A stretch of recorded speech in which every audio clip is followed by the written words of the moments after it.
Well, I thought I'd do a little video on my garden sprinkling system.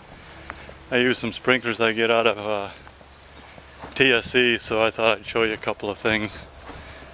Show you what I do with the sprinklers before I use them, and then also show you how I have it set up. These are the sprinklers that I use. They're called Groundwork. I can get them at the TSC store here in my area. And there's a couple of things that I learned you want to do before you even hook them up that kind of makes them work a little bit better. And sometimes if you don't do this, they don't work at all. So we'll cut this out of here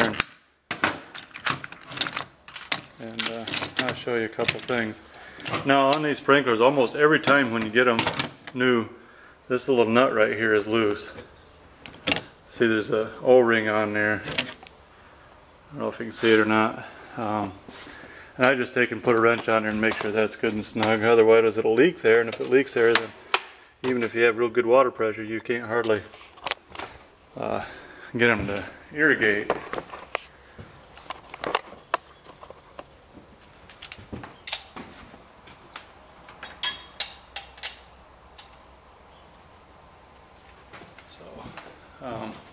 This is how much I'm able to turn that.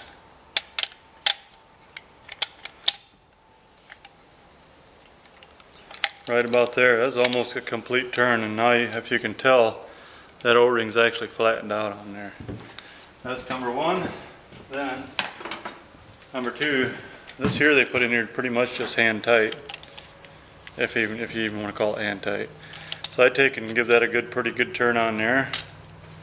And then I put quick connects in mine. Of course, you can set this up however you want to. I always have mine go all in one direction. Now this flapper, the little flap on here, that actually determines how far it will actually shoot. And then there's another little, looks like a point in there. It almost looks like it's a stop for that, but that's not what it is. What that is as you turn that in, that actually breaks up the spray and you get a bigger, fatter spray. So you can kind of play with that. If you want to shoot a hard stream further away, take that out and bring your flap up.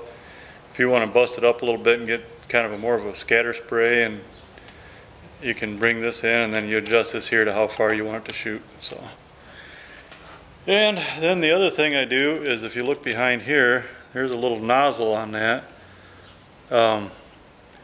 It's a good idea to take that out of there. I've had them right from the factory. I have a little chunk of plastic or something in there.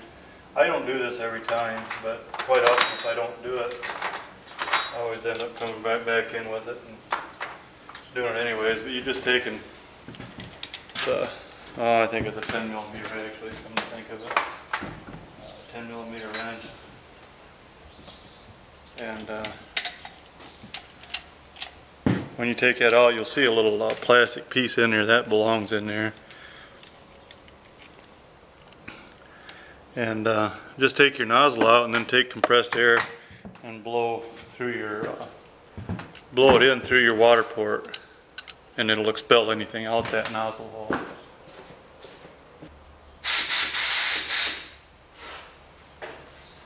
Sometimes it looks like that little plastic piece will try to fly up out of there. Just make sure you don't lose it. You can put your finger in front of there or whatever if you want to. Make sure it doesn't come out of there. I have never had one fall out yet, but about the time I tell somebody it ain't gonna fall out, then it'll fall out on them, and then I'll feel bad. So, and then just tighten your nozzle back up, and then it should work pretty good actually. These are actually, I really like these sprinklers. They're made out of metal. They're not made in America as far as I know. I don't believe. If it was, it seemed like they'd put something a little bit more obvious on there to say that it was. Nope, made in China. Which is unfortunate, but I don't know where to find good American-made sprinklers, so I don't even spend a lot of time trying to look anymore, because I don't think you can get them. So anyways, get that tightened back on there, and then she's ready to go. Hook her up and adjust it. Oh, I guess I didn't show you, this is a T-post style. I put a T-post out in my garden, and you slide this down there, tighten it on, and that gets it up in the air. But I'm going to show you that anyways here. So,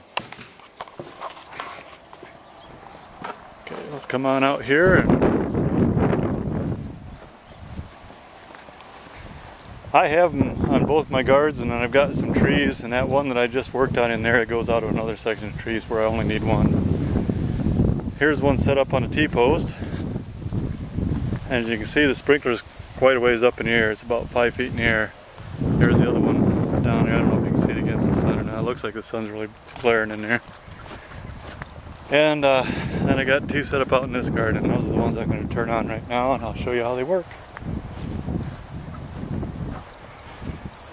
The other thing I do then is I get these timers. I don't know if you can still buy these or not. I bought these at department stores years ago, and I used to set them off. I used to use them for lawn timers and set them and all that kind of stuff.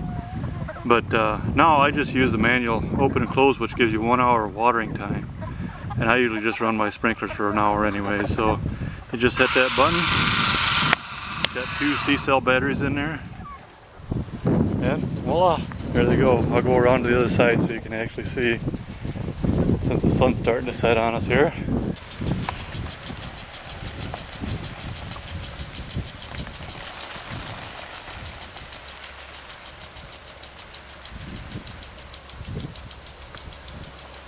You can almost see the spray pattern a little bit better from the other side actually. But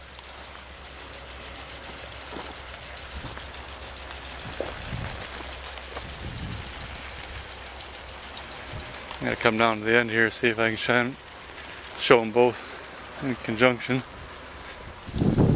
There you go. Now you can see them both going. That actually puts a good, in an hour's time, it puts in just about the right amount of water, about what I want in here. That's what I'm waiting for right there. There's a bunch of them out in here.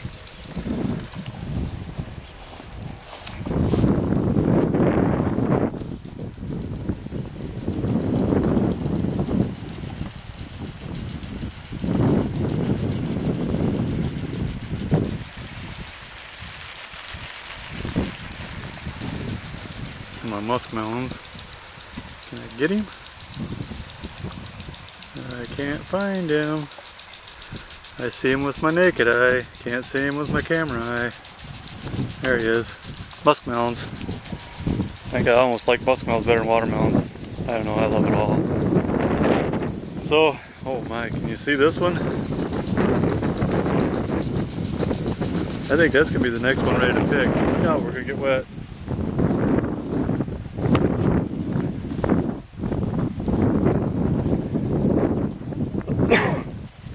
Cucumbers have been doing crazy. I haven't picked today. They need to be picked today actually. If it cools down, stays light, I'll come out and get them maybe. I don't know if I will or if I won't. If they get too big, I just feed them to the chickens anyway, so.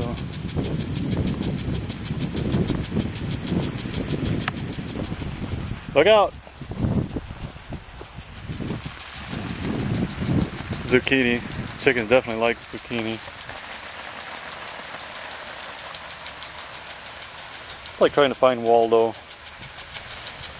I can see them, and then I try to look through them through the camera, and they're gone. But there's zucchini, summer squash. These are sun sugar tomatoes. These are little bite-sized things. Man, these things are good. And I've got different varieties of tomatoes down there as well.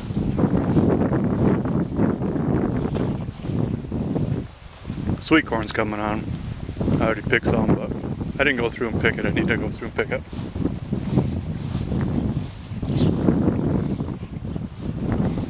But, oh yeah, let's see. I haven't looked at these ground cherries. These things are just loaded. I don't know if you see all these little Japanese lantern looking things. That's a little sack that holds a cherry. And I just love these things. I'll just sit there and eat them just like a fruit, or another thing to make is excellent pie, ground cherry pie.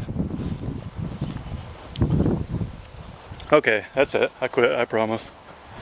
Thanks for watching.